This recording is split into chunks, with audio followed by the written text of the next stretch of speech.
So I'll go ahead with next question. Question number fifth. A particle of mass m. So you have a particle of mass m starting from rest undergoes uniform acceleration. If the speed acquired in time t is v, the power delivered to the particle is. Simple सा question है, बहुत ही simple है, extremely simple है, कुछ करना ही नहीं है इसमें, डायरेक्ट आंसर आता है M V square by two T. क्यों?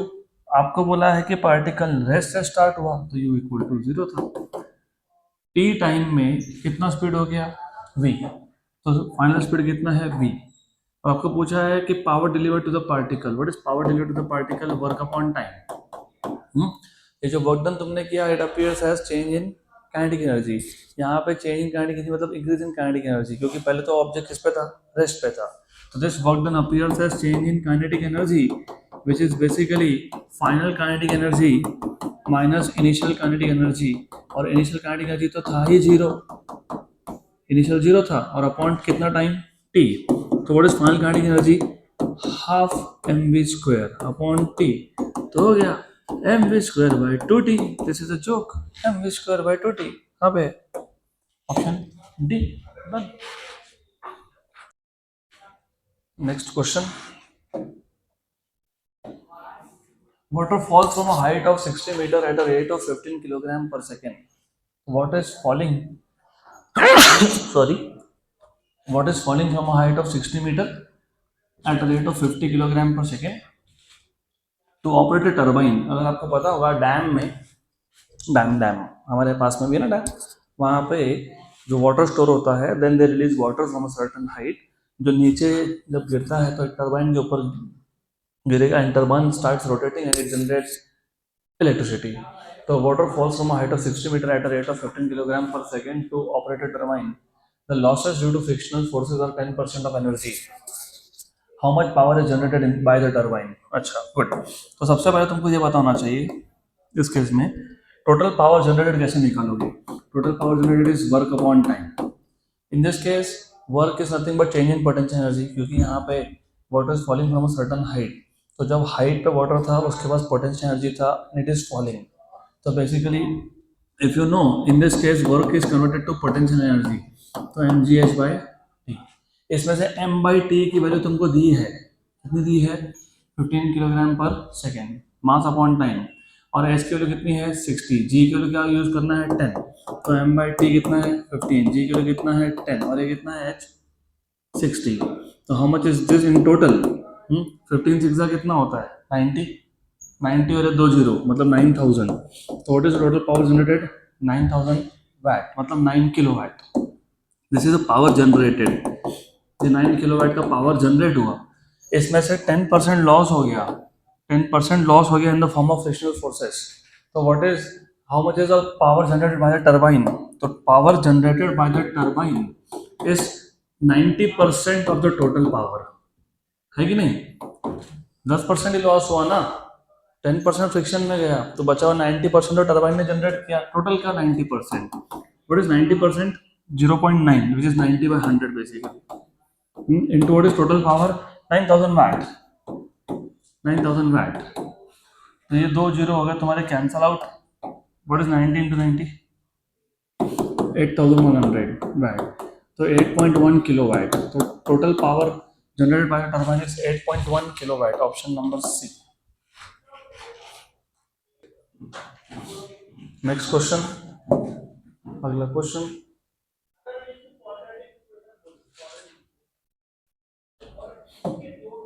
power of a water pump is 2 kilowatt. If G is 10 meter per second square, the amount of water it can raise in 1 minute to a height of 10 meter is। हमने कल इस type का एक question solve किया था, अगर आपको याद होगा। आई टोल्ड यू कि आपके घर के सबके घर में जो सप्लाई है पानी, वाटर सप्लाई, वो कॉर्पोरेशन के थ्रू पाइप्स के थ्रू आता है, अंडरग्राउंड आता है। फिर आप क्या करते हो, मोटर लगा के इसको एक हाइट तक ले जाते हो और टैंक में स्टोर करते हो। इफ यू रिमेंबर कल ही मैंने बताया था आपको ये सब। तो you store water in a tank which is at a certain height, which is at a certain height. तो मान लो यहाँ पे एक टैंक लगा दिया मैंने, तो I have a tank over here, इस टैंक में हम लोग पानी को स्टोर कर रहे हैं, we are storing water in this tank, let us say. और जो टैंक का हाइट है वो आपको दिया हुआ है 10 मीटर, और जो मोटर तुम यूज कर रहे हो वो मोटर का पावर कितना है 2 किलो वैट। जी की वैल्यू कितनी है 10। आपको पूछा कि 1 सेकेंड में कितना पानी रेज होगा और लीटर में पूछा है। गुड। तो फिर फॉर्मूला तो वही है सेम, पावर दिया है तो पावर को यूज करना पड़ेगा, वर्क अपॉन टाइम। यहाँ पे वर्क होगा mgh, क्योंकि यहाँ पे जो भी वर्क हुआ, जो भी वर्क मोटर ने किया वो क्या चेंज करेगा, पोटेंशियल एनर्जी। तो potential energy mgh upon T. What are suppose to find इस वॉल्यूम, लेकिन इस इक्वेशन में वॉल्यूम तो दिख नहीं रहा, तो वॉल्यूम लाना पड़ेगा। वो कैसे लाएंगे, what is mass, what is density, mass upon volume. तो what is mass, volume into density. और क्योंकि वाटर बोला है तो वाटर का डेंसिटी तुमको पता होता ही है 1000। वाटर क्लियरली बोला है वाटर।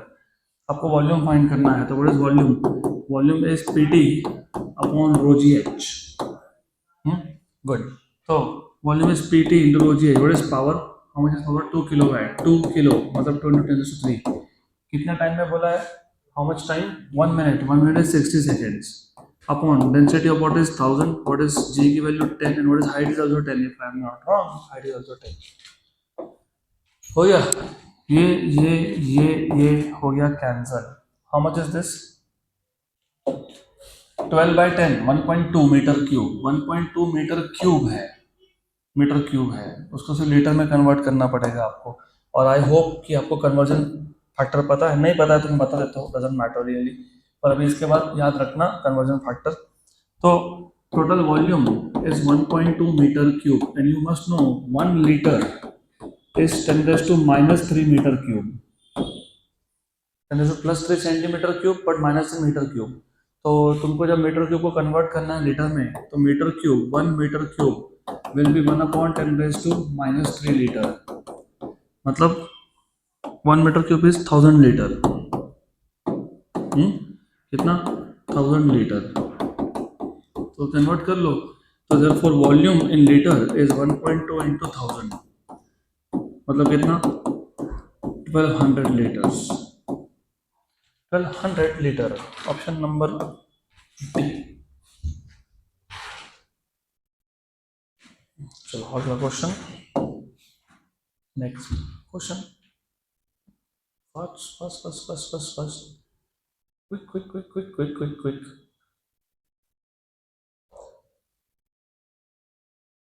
अगला क्वेश्चन, अभी ये क्वेश्चन आपको असाइनमेंट दे रहा हूँ, आप खुद करोगे, 8 नंबर क्वेश्चन, सिंपल है। So will start with next topic, elastic and inelastic collision, two equal masses. Very good, हमारा काम हो गया, क्वेश्चन खत्म हो गया। बताता हूँ क्यों, मैं सॉल्व तो करके दूंगा लेकिन ट्रिक्स समझना ज़्यादा इंपॉर्टेंट है, सबका ध्यान यहाँ पे, सॉल्व करने में टाइम वेस्ट होगा, इसलिए ध्यान देना। Two equal masses m1 and m2 moving along the same straight line with velocity +3 and -5, +3 and -5। एक जा रहा है टुवर्ड्स पॉजिटिव एक्स एक्सिस, एक आ रहा है towards negative X axis. Collide elastically, elastic collision. The velocity after the collision will be respectively, मैं तुमको आंसर पहले बता देता हूँ, -3 and +5। सॉरी, इसका +3 था ना, तो -5 and +3 हो जाएगा। बताता हूँ क्यों। अगर इक्वल मासेस हुए और अगर इलास्टिक कोलिजन है, तो कोलिजन के बाद जो पहले ऑब्जेक्ट का वेलोसिटी था वो दूसरे को मिल जाता है, जो दूसरे का था वो पहले को मिल जाता है, ऐसा होता है। मैं पहले प्रूव करूंगा, सॉल्व करके दूंगा आपको। बहुत जगह पे सिर्फ लिख के छोड़ दिया कि if the collision is elastic and the masses involved are equal then there is exchange of velocities. हाँ, लेकिन क्यों, डू यू रिमेंबर, मैंने आपको वेलोसिटीज का फॉर्मूला बताया था, याद है? तो बताओ, m m m m 2mu m याद है क्या? मैंने तुमको गलती करके बताया था कि नीचे माइनस मत लिखना, अभी इधर क्या आएगा प्लस, इधर क्या आएगा minus. Good. Then if you remember, अगर आपको याद है तो, इफ यू रिमेंबर, अगर मुझे पहले ऑब्जेक्ट का, पहले बॉडी का आफ्टर कोलिजन स्पीड निकालना है, मतलब v1 निकालना है, तो 1 2 1 2 1 2 2 2 1, ऐसे था ना? वहां पे एक बार चेक करो, क्योंकि यहाँ पे बहुत कंफ्यूजन होता है, फिर बाद में गलत आंसर लिख के आते हैं। चेक कर लो, यही है, आई एम तो डैम श्योर यही है, तुम खुद के लिए वेरीफाई करो। ये पक्का, गुड। और अगर सेकंड है तो 2 2 1 2 1 2 1 1 1 और यहाँ पे 2। This is what you will get, ऐसा है फॉर्मूला। अब ये याद रखना फॉर्मूला। अब अगर मासेस सेम हुए, क्या हुए, मासेस अगर इक्वल हुए, तो if m1 equal to m2 हुआ, अगर ऐसा हुआ तो ये कैंसिल हुआ, पहला टर्म हुआ कि नहीं कैंसिल, और ये भी क्या हो गया, कैंसिल। तो ये हो गया cancel for this condition if m1 equal to m2। और अगर ऐसा हुआ तो तुम्हारे पास सिर्फ बच क्या रहा है, क्या बचा, सेकेंड टर्म। और देयरफॉर v1 इक्वल टू, ये तो कैंसिल हो गया, ये क्या आया 2m2 u2 upon m2 plus m2, क्योंकि m1 और m2 क्या है, सेम है। What is m2 plus m2, 2m2 है ना, तो 2m2 2m2 क्या हो जाएगा, कैंसिल। तो v1 इक्वल टू क्या आएगा, u2। v1 क्या आएगा, u2।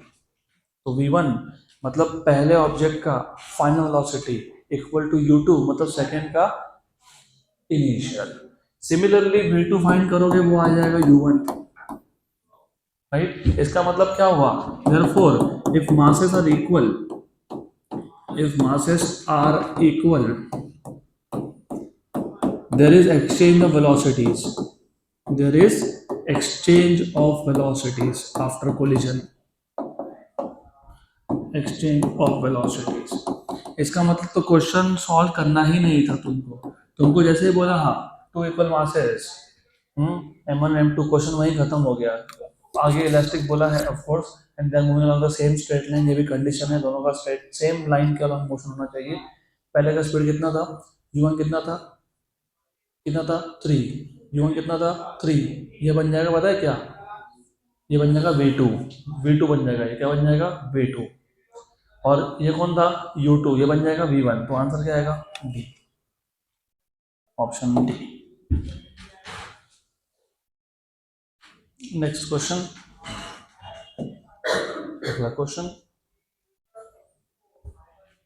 तो ये अभी फॉर्मूला याद रखने का जो ट्रिक तुमको बताया है उसको समझ लो अच्छे से और याद रखो। This is the third time I am telling you the same trick. Simple question है, नथिंग टू सॉल्व रियली।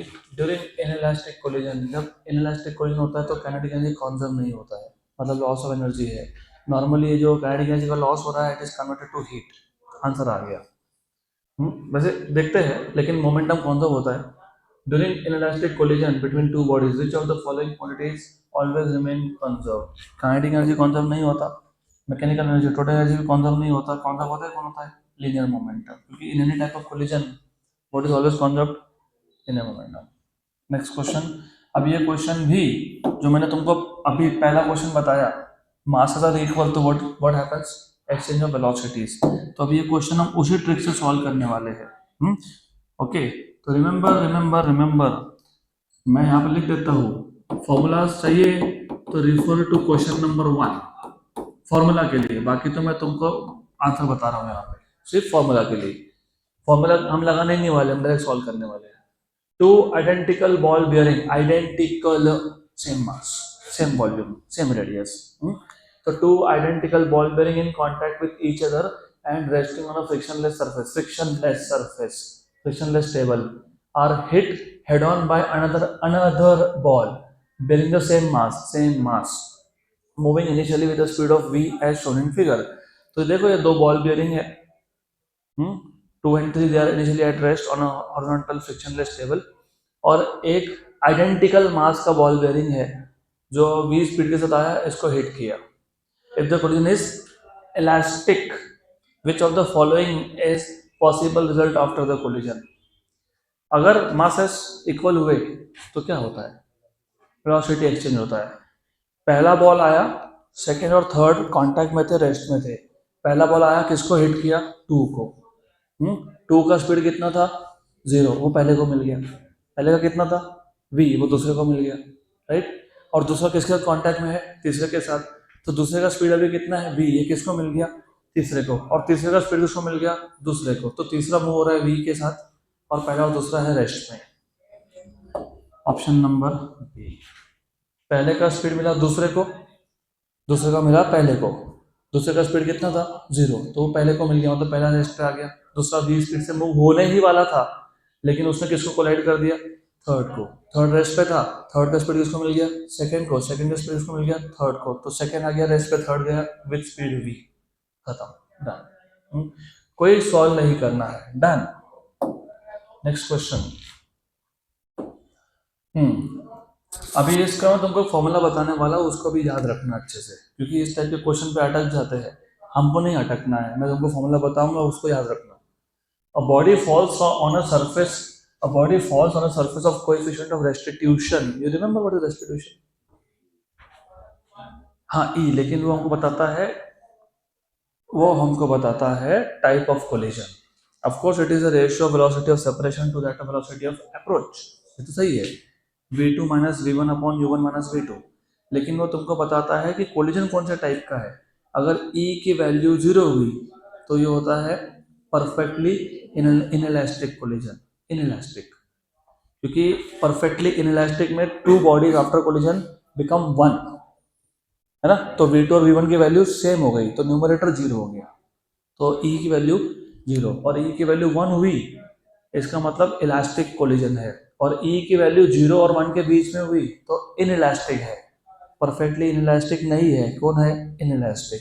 यहाँ पे आपको बोला है a body falls on the surface of coefficient of expression 0.6 from a height of 1 metre. मेरे पास एक body है, बॉल है, उसको मैंने छोड़ दिया, वो जाके इस सरफेस पे टपक गया, राइट। और वो जो सरफेस था उसका रेस्टिट्यूशन कोएफिशिएंट कितना है, 0.6, और जो इनिशियल हाइट था वो कितना है, 1 metre. Then the body rebounds to height of, टप्पा खाने के बाद वापस कितनी हाइट तक बॉडी आएगा। तो good question and simple question. मैं एक काम करता हूँ, मैं तुमको एक तीर में बहुत सारे निशाने कैसे मारते बताता हूँ। अभी यहाँ पे क्या है, यहाँ पे तुमको बोला the body rebounds to height, मतलब पहले टप्पे के बाद, पहले बाउंस के बाद, हम्म, पहले बाउंस के बाद। मैं तुमको डायरेक्ट फॉर्मूला देता हूँ। अगर ऐसा पूछा होता 2 बाउंस के बाद, 3 बाउंस के बाद, 4 बाउंस के बाद, तो एक जनरल फॉर्मूला बना के दे देता हूँ।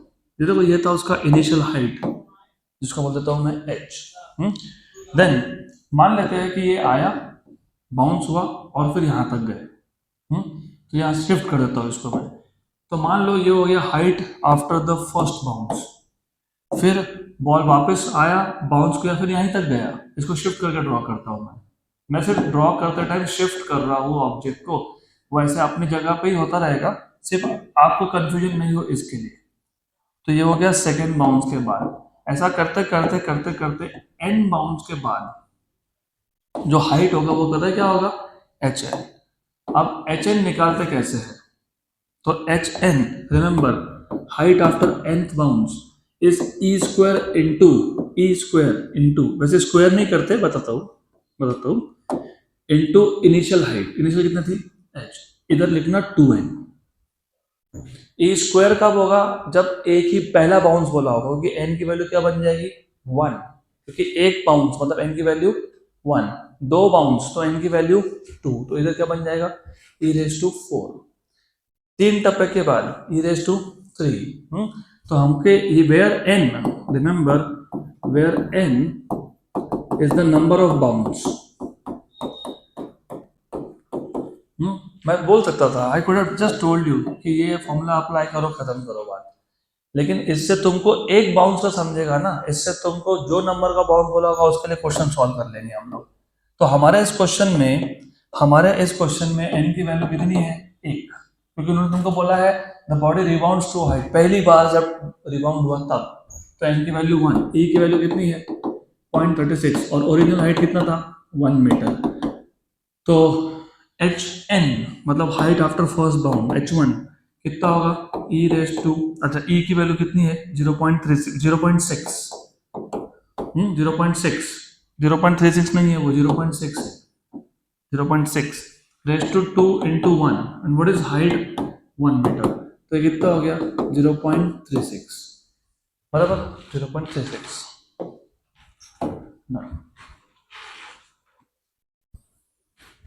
नेक्स्ट क्वेश्चन, अगला question.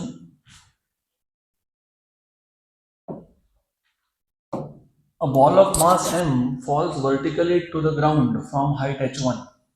and rebounds to a height h2. The change in momentum of the ball on striking the ground is simple question है. हमारे पास एक बॉल है जिसका मास है m, ये वर्टिकली फॉल हुआ ग्राउंड पे फ्रॉम हाइट h1 हाइट से फॉल हुआ, फिर रिबाउंड हुआ, कितने हाइट तक रिबाउंड हुआ, h2 तक. और इस प्रोसेस में मोमेंटम कितना चेंज हुआ. वैसे चेंज इन मोमेंटम कैसे फाइंड करते हो, कैसे फाइंड करते हो? What is final momentum, what is change in momentum, final momentum minus initial. बस वही लगाना है फॉर्मूला, फिर सिंपल है. तो शुरू में it falls from a height h1 and then jumps back to height h2. तो ये हो गया आपका ऑब्जेक्ट का mass m, initial height is h1, now it goes back to height h2. अब देखो ऐसा है, थोड़ा सा तुमको केयरफुल रहना पड़ेगा क्योंकि यहाँ पे of course change in momentum definitely it is final momentum minus initial momentum, वो ठीक है. What is final momentum, m v final minus m v initial. Okay good. लेकिन v initial is the speed when it hits the surface.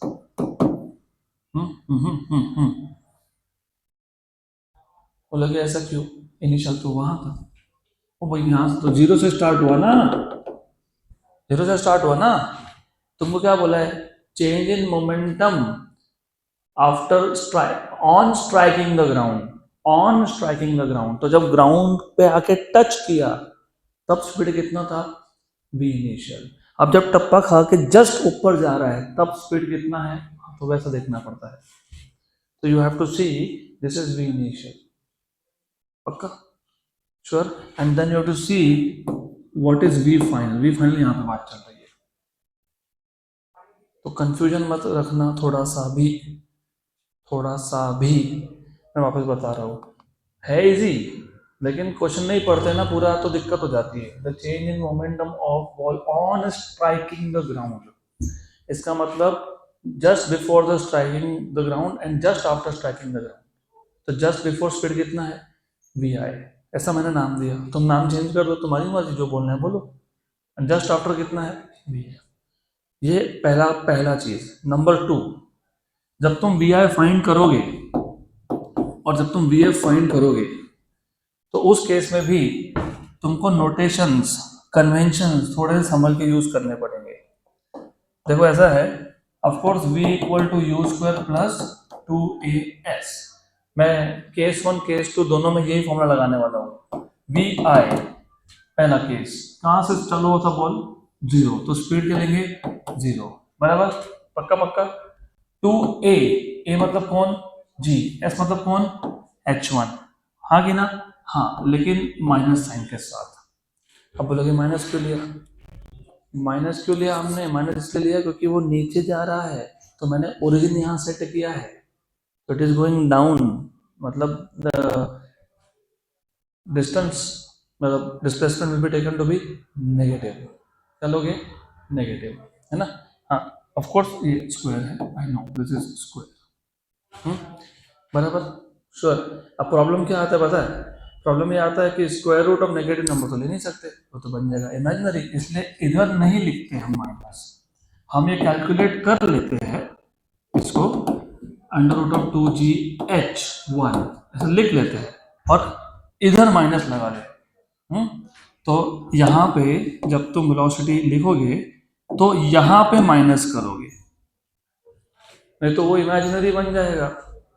फिर imaginary number, क्योंकि root of negative number is imaginary, इसलिए वो वैसा मत करना, फिर ये याद रखना sign. What about V final, we final के लिए भी सेम केस है.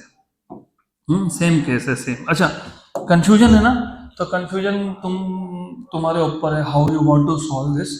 मैं नोटेशंस को लेके, मेरा ये तरीका है लिखने का.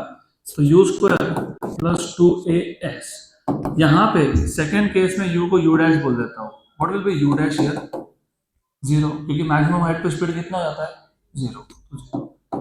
2gh2, ये v फाइनल स्क्वायर आ गया. तो what is v final, under root of 2gh2. ये इक्वेशन नंबर 3, इक्वेशन नंबर 2 कहाँ सब्स्टिट्यूट कर देंगे, 1 में.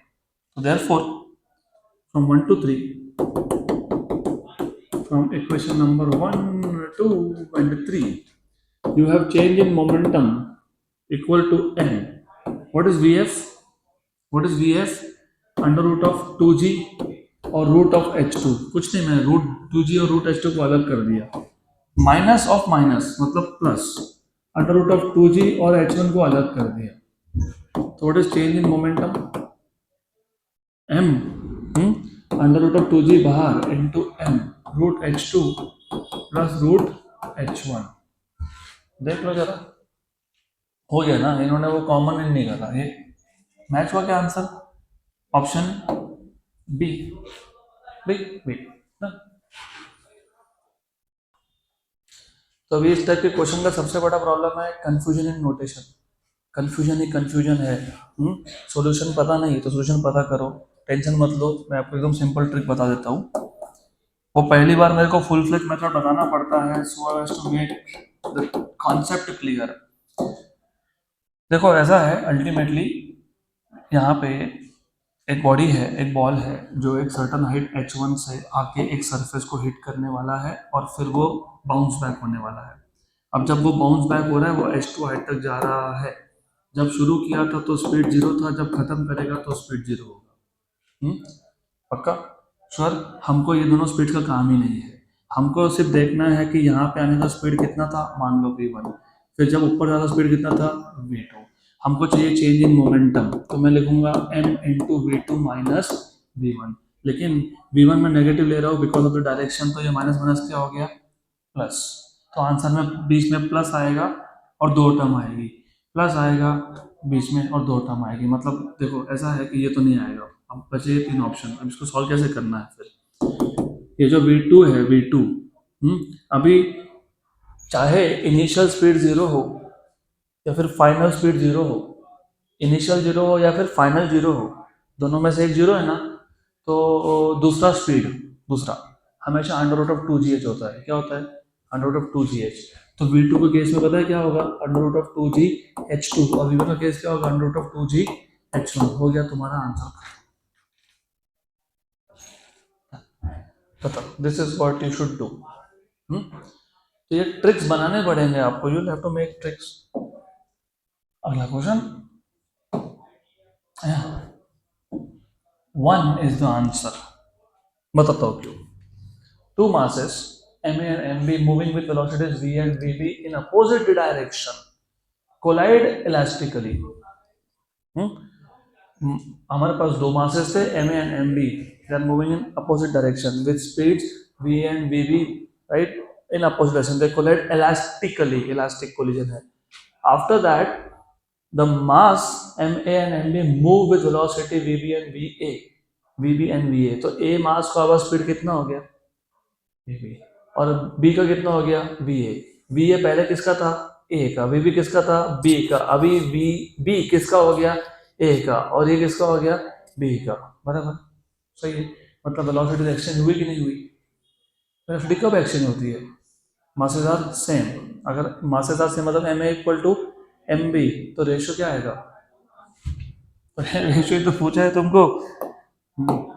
खत्म. ऐसा घुमा घुमा के तुमको क्वेश्चंस पूछ रहे हो. There is nothing in such question. तो since there is exchange of velocities, since there is exchange of velocities, exchange of velocities, therefore ma should be equal to mb and therefore the ratio of ma by mb should be equals to 1. खत्म. Done. इतना ही तुमको answer में लिखना चाहिए. ऐसा तुमको लिखना ही नहीं है, but you should know this. Good. Done. अगला क्वेश्चन. Next question. ये मैंने तुमको बता दिया क्वेश्चन नंबर 2 सॉल्व करते वक्त. Two bodies moving towards each other. There are two bodies which are moving towards each other, collide. So they are undergoing collision and move away in opposite direction. तो पहले ऐसे आ रहे थे, collision के बाद ऐसे जा रहे हैं. They are moving towards each other and after collision they are moving away from each other. There is some rise in temperature of bodies because a part of the kinetic energy is converted into heat energy. Done.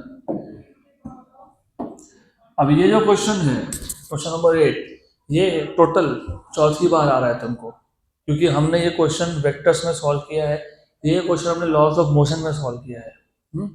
और मैंने तुमको trick बताया था, अभी तब नहीं ध्यान होगा तो अभी ध्यान दे दो, क्योंकि मैं तुमको सॉल्व तो पूरा करके दूंगा लेकिन एक शॉर्टकट ट्रिक बना के दूंगा, अगली बार से एक शॉर्टकट ट्रिक यूज करना। A mass of 100 gram strikes the wall with speed 5 meter per second at an angle 60 degree with the wall, 60 with the wall, and it rebounds at the same speed, 5 metre पर second की speed से आया, 5 metre पर second की speed से गया। If the contact time is, तो ये बॉल इस वॉल के साथ कितने टाइम तक कॉन्टैक्ट में था, 20 - 3 second. What is the force applied on the mass by the wall, तो वॉल इस बॉल पे कितना फोर्स लगा रहा है ऐसा आपको पूछा है। ओके, तो मैं पूरा बता देता हूं but I will also give you trick. ये है ball, this is ball, I will just draw here a line which is normal, जहां पे जाके बॉल इंसिडेंट होगा। ये है बॉल, यहां से आया बॉल, वो आया 60 डिग्री पे, गया 60 डिग्री पे, ऐसा मैं नहीं बोल रहा था, क्वेश्चन बोल रहा है, तो this is what they are telling you.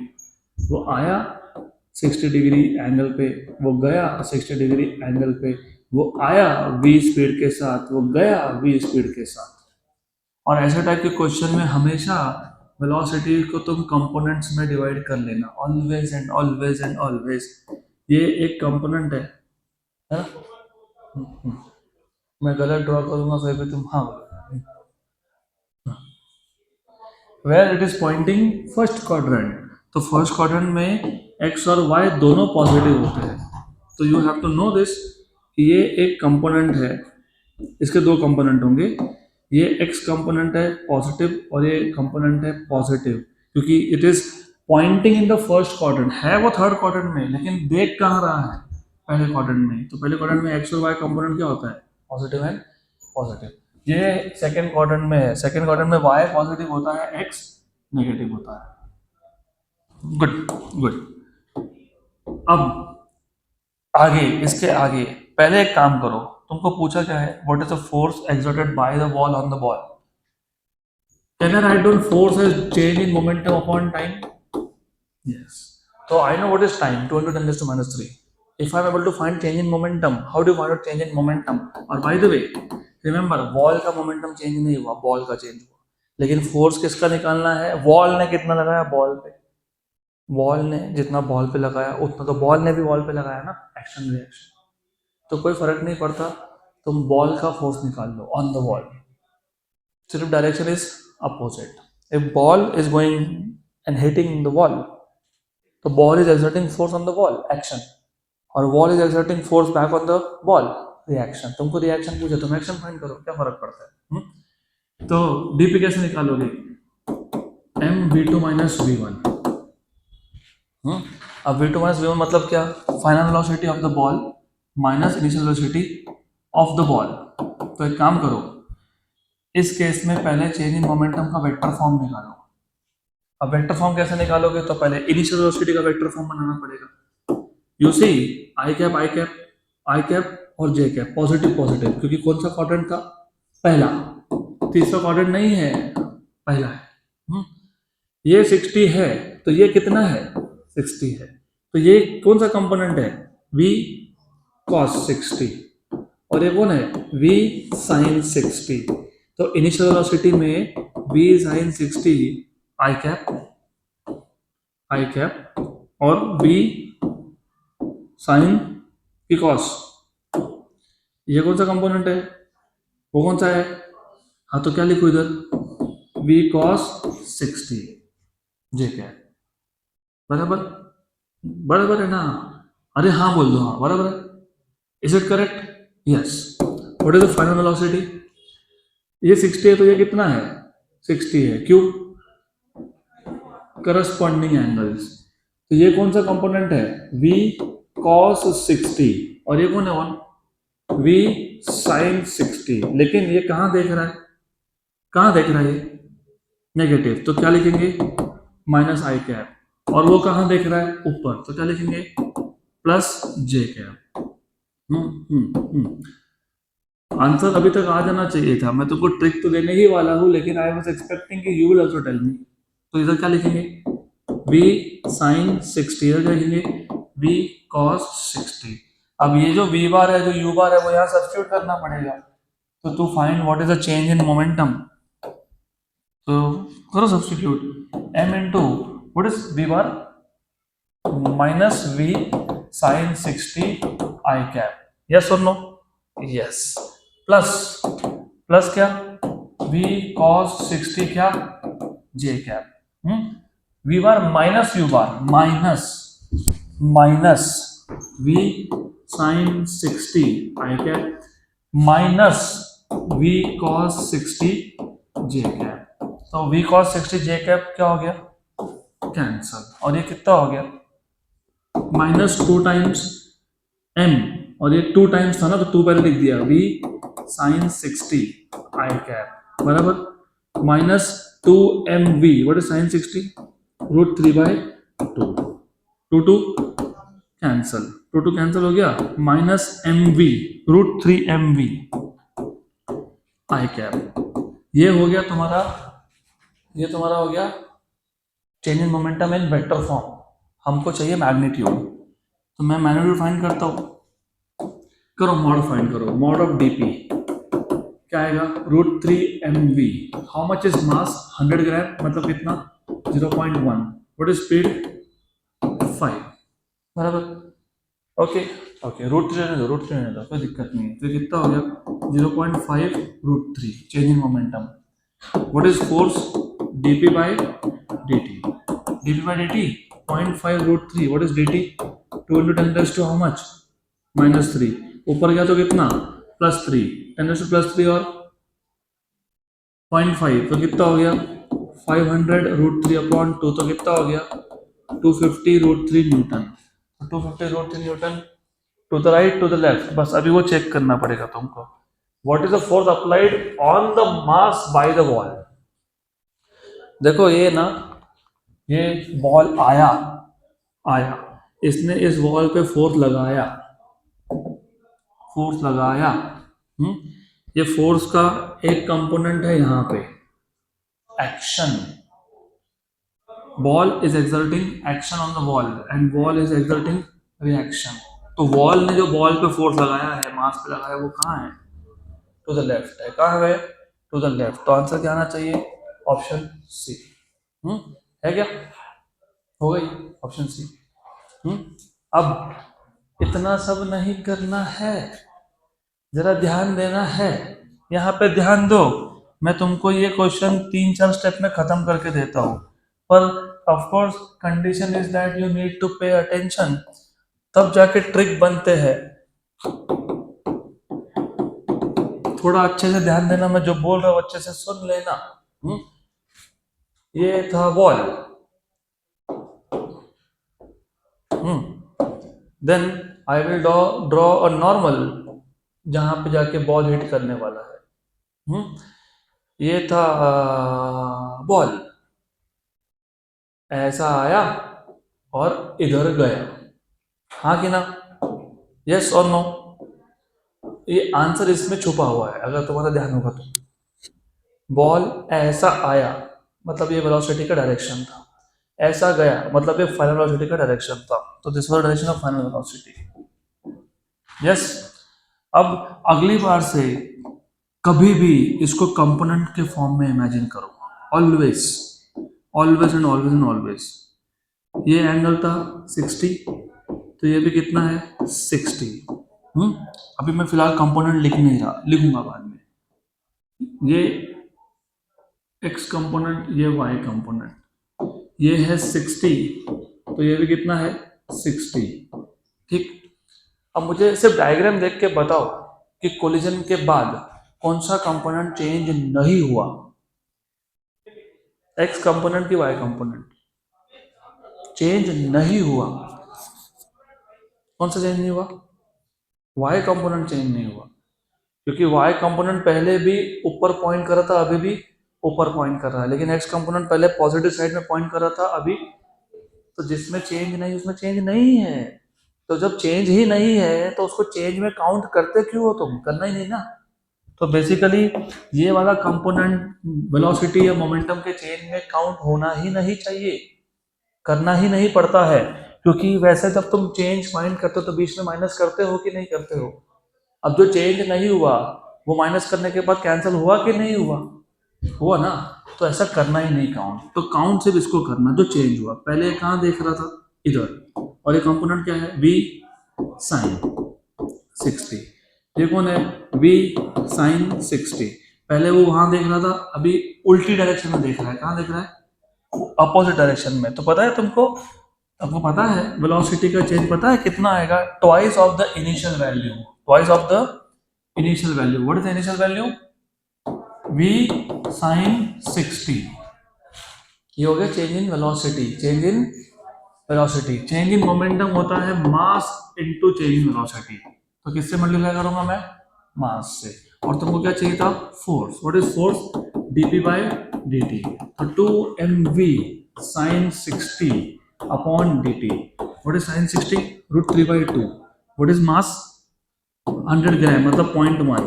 What is speed? 5। √3/2 upon dt कितना है? 2 into 10⁻³ cancel cancel, very good.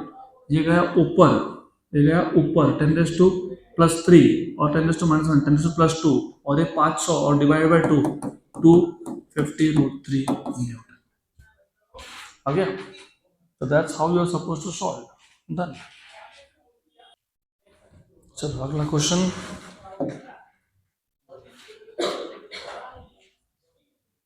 As I told you, we will jump to question number 14th and 15th. बाकी questions आप try करो। If you have problem just ask me. 14 number, a sphere of mass m moving with constant velocity u hits another stationary sphere of same mass. If e is coefficient of restitution, then the ratio of velocity of the two sphere after collision is. In terms of question of restitution पूछा है, ratio of velocity of the two spheres after collision is. वैसे तो ये आता है तुम्हारा 1 plus ई upon 1 minus ई, ऐसा कुछ आता है, 1 माइनस ई अपॉन 1 प्लस ई। वे भी देखते हैं। हमारे पास एक स्फीयर है जिसका मास m है, which is moving with constant velocity u। इसको मैं बोल देता हूँ u1 equal to u। Okay. hits another stationary sphere of same masses are same, m1 equal to m2. If e is the coefficient of restitution, then the ratio of velocity of the two sphere after the collision will be. Ratio of velocities of the two sphere after the collision v1 by v2 is. Good. अभी इसको solve करने के दो तरीके। पहला, number 1, यहाँ ध्यान दो, सॉल्व करने से भी पहले थोड़ा सा कंफ्यूजन हो सकता है, होता है, क्योंकि मैंने अब भी बोला था तुमको कि अगर मासेस सेम है तो वेलोसिटी क्या होता है? एक्सचेंज। वो इलास्टिक कोलिजन में होता है। इलास्टिक कोलिजन में ई की वैल्यू 1 होती है। क्या होती है? 1। यहाँ पे तुमको इलास्टिक कोलिजन कहीं पे भी वर्ड यूज किया क्या? नहीं। तो उस केस में एक्सचेंज होगा क्या वेलोसिटी? नहीं। तो अभी दो मेथड है। एक है जो तुम्हारे पास v1 और v2 का डायरेक्ट फॉर्मूला है, वो यूज करो, डिवाइड कर लो v1 बाई v2। लेकिन प्रॉब्लम क्या है कि वो v1 by v2 in terms of coefficient of restitution थोड़ी आएगा। वो फॉर्मूला बताया था ना मैंने, आज अभी बताया था। ये दो फॉर्मूला लिखे थे हमने यहाँ पे। ये तुम कर सकते हो, m1 इक्वल टू m2 बोल के यू कैन डू। लेकिन दिक्कत ये है दैट उस केस में you do not have the answer in terms of coefficient of restitution. They are asking you answer in terms of coefficient of restitution. तो ऐसे केस में क्या करना? ऐसे केस में याद रखना, number 1, in any type of collision, what is conserved? Linear momentum. तो पहला step 1 is applying the law of conservation of linear momentum. Law of conservation of linear momentum. तो ऐसे केस में हमेशा पहले conservation of linear momentum apply करना. According to law of conservation of linear momentum, total initial momentum m1 u1 plus m2 u2 equals to m1 v1 plus m2 v2. बराबर. m1 की value इसको मैं m बोल देता हूँ, m u1 को u बोला है, m2 u2 कितना है 0. क्यों? क्योंकि सेकेंड ऑब्जेक्ट इनिशियली क्या था, रेस्ट पे था कि नहीं ऐसा, हाँ कि ना, yes. m1 v1, what is m1 m, what is v1 we don't know as of now, what is m2 m, what is v2 we still don't know. तो mu equals to m common v1 plus v2, mm cancel हो गया तो u equals to v1 plus v2. Equation number 1 यहाँ से बन गया तुम्हारा एक इक्वेशन. इसको भी याद रखना, पक्का, sure sure, good good good. Then ये तो हो गया कॉन्जर्वेशन ऑफ मोमेंटम से. देन तुमको ये v1 बाई v2 किसके टर्म्स में चाहिए, कोएफिशिएंट ऑफ रेस्टिट्यूशन. तो वो कैसे लाओगे, तो कोएफिशिएंट ऑफ रेस्टिट्यूशन का डेफिनेशन यूज करो. E इक्वल्स टू क्या था, v2 minus v1 upon u1 minus u2. तो E equal to v2 minus v1 upon u1 कितना है u, u2 कितना है 0. तो यहाँ से तुमको क्या मिल गया, E equal to v1 minus v2 upon u. तो EU equals to v1 minus v2, equation number 2.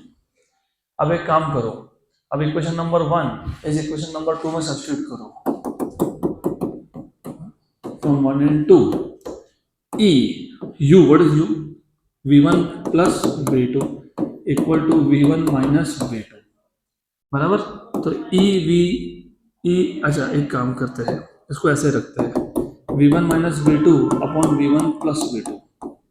ठीक, मुझे क्या चाहिए था, v1 बाई v2 चाहिए था, मुझे क्या मिला, v1 minus v2 upon v1 plus v2. तो क्या करेंगे अब, कंपोनेंडो डिविडेंडो. हाँ ठीक है, v2 माइनस v1 है, दैट इज ओके. चलो ठीक है, ओके, थैंक्स फॉर रेक्टिफाइंग. वो लास्ट में वैसे भी रेक्टिफाई कर ही लेते. अभी ठीक है क्या, now are we good, yes. अभी ठीक है ना. हमको तो v1 बाई v2 चाहिए था, यहाँ तो v2 minus v1 upon v1 plus v2 है. तो क्या करेंगे, कंपोनेंडो डिविडेंडो. तो using componendo dividendo,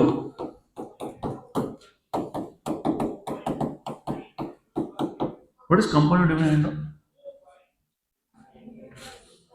numerator plus denominator upon numerator minus numerator on both sides. इधर कौन है, E है न्यूमरेटर, ये कौन है, डिनोमिनेटर कौन है 1.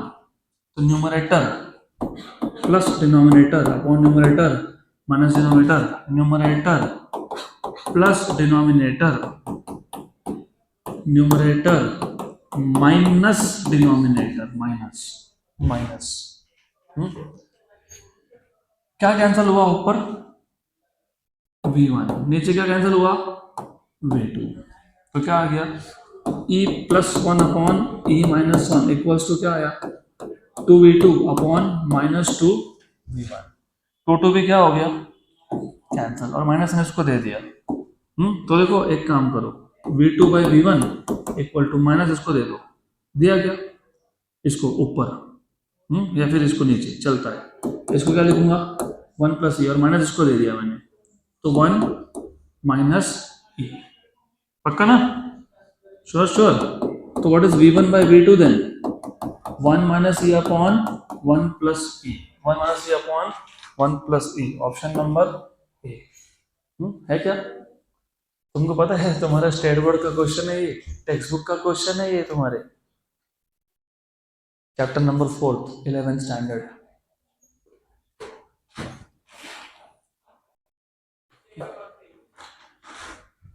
Next question. तो एज आई टोल्ड यू, जो बचे हुए क्वेश्चंस हैं you will do as an assignment. We will go to next topic, perfectly inelastic collision. अच्छा मेरे को बताओ, what happens in perfectly inelastic collision. The two bodies after collision move together, मतलब v1 equal to v2। पहला object का initial speed u1 था, दूसरे का u2 था। आफ्टर कोलिजन दोनों का स्पीड कॉमन हो जाता है, that is v1 equal to v2। पहला क्वेश्चन, a bullet of mass a bullet of mass a and velocity v is fired into a large block of mass c. Good. The final velocity of the system is, तो first of all large block, ये large block बोल के they have given you a hint. तो मेरे पास एक large block है, आई have a large block, I am firing a bullet into this large block, so there is a bullet which I am firing into the large block। अभी जो bullet है, ये जो बुलेट है इसका जो इनिशियल स्पीड है, मैं एक काम करता हूँ, बुलेट को मैं नंबर 1 बोल देता हूँ, और ब्लॉक को मैं बॉडी नंबर 2 बोल देता हूँ। गुड। तो जो बुलेट का इनिशियल स्पीड है जो भी है वो u1 है, और मास क्या है, m1 है।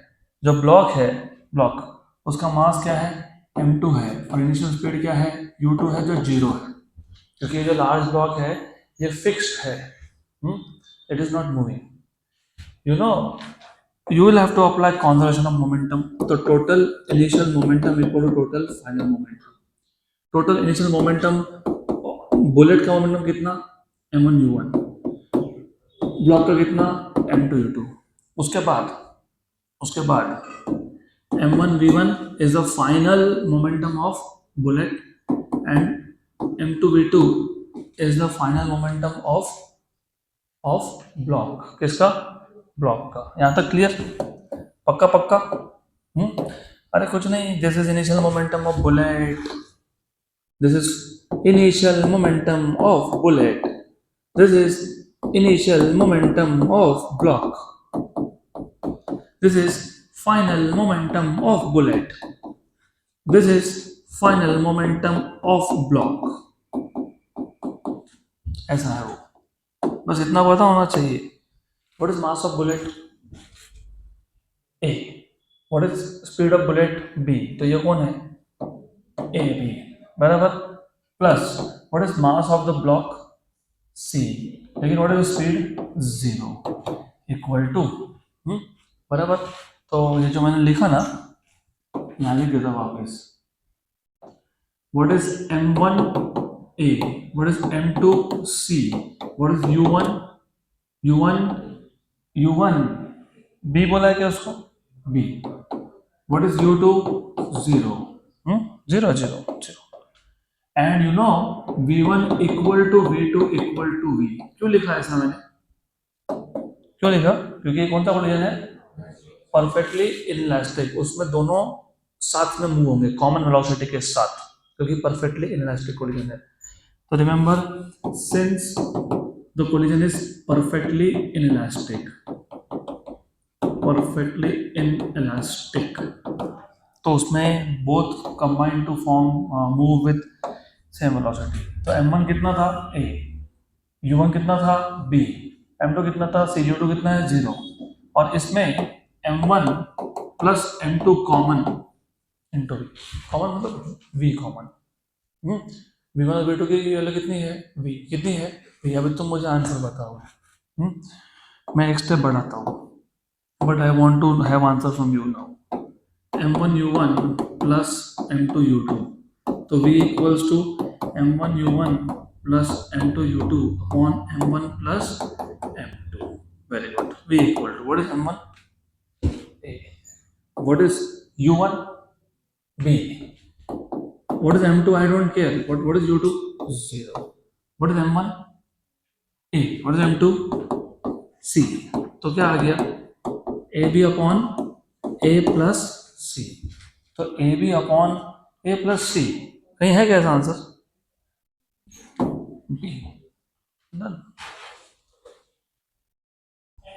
नेक्स्ट क्वेश्चन,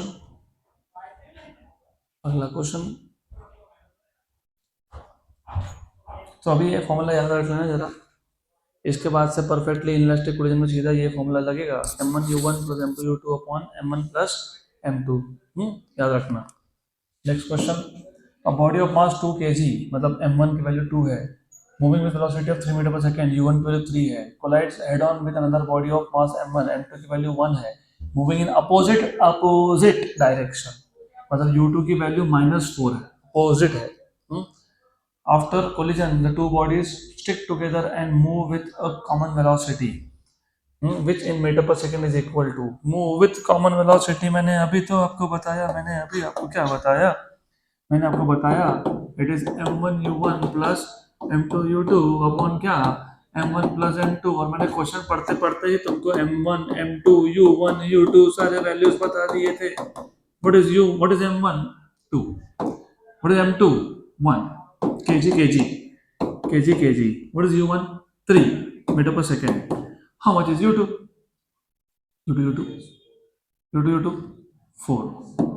4 मीटर पर से 4 है ना, -4 है, बराबर. गुड, हो गया, खत्म आंसर, डन.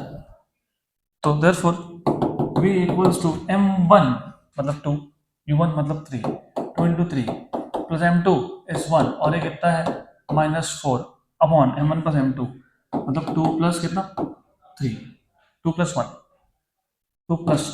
हो गया. ये कितना है 6 में 4 का कितना है तो 2/3. तो 2/3 ऐसा आंसर में वैसा होना चाहिए, वैसे है आंसर में वो. चलो नेक्स्ट क्वेश्चन, अगला question. A neutron having mass of 1.67 into 10 raised to minus 27 kilogram and moving at 10 raised to 8 meter per second collides with a deuteron at rest and sticks to it, मतलब perfectly inelastic collision. If the mass of deuteron is 3.34 into 10 raised to minus 27 kilogram, then the speed of the combination is. तो perfectly inelastic collision है, तो समझ में आ गया क्योंकि stick to इधर बोला है, तो सीधा सीधा वही फॉर्मूला वापस से v equal to m1 u1 plus m2 u2 upon m1 plus m2. सिर्फ यहाँ पे जो 1 है 1 वो पता है कौन है, वो पता है कौन है न्यूट्रॉन है, और 2 मतलब पता है कौन है ड्यूटेरॉन है. ओके, तो remember 1 is neutron, 2 is deuteron, and you know what is the mass, मतलब m1 कितना दिया है 1.67 into 10 raised to minus 27, and you know what is m2 deuteron is 2 into 2 होता है ना, ये 3.34. deuteron has 2 neutrons ना, तो 3.34 into 10 raised to minus 27 kg. what was u1 10 raised to 8 meter per second, and what is u2 0 क्योंकि deuteron was initially at rest. अभी बस इसमें वैल्यू सब्स्टिट्यूट कर दो. Therefore v equals to m1 which is 1.67 into 10 raised to minus 27. u1 how much is u1 10 raised to 8. m2 whatever it is, लेकिन u2 क्या है 0 है, तो लिखो ही मत. m1 plus m1 plus m2 है ना. m1 कितना 1.67, m2 कितना 3.34, और दोनों में कॉमन क्या 10 raised to minus 27. ऐसे है ना. तुमको पता है, क्या तुम जानते हो, क्या तुम ये जानते हो कि ये कुछ जो भी आएगा ये 3 into 1.67 आएगा. 1.67 प्लस 1.67 मतलब 3.34 प्लस 1.67 मतलब 3 into 1.67. ऐसा फास्ट सोचना पड़ेगा, और ये क्या हो जाने वाला है कैंसल. ओके, इनटू क्या 10 raised to 8, तो कितना आया ये 1/3 into 10 raised to 8 मीटर पर सेकेंड. 1/3 पता है कितना होता है 0.33333, तो 0.3333333 into 10 raised to 8 मीटर पर सेकेंड मतलब 3.33 into 10 raised to 7 मीटर पर second. Option number C, done. Good, तो दैट्स इट फॉर टुडे. आज के लिए इतना सफिशिएंट है.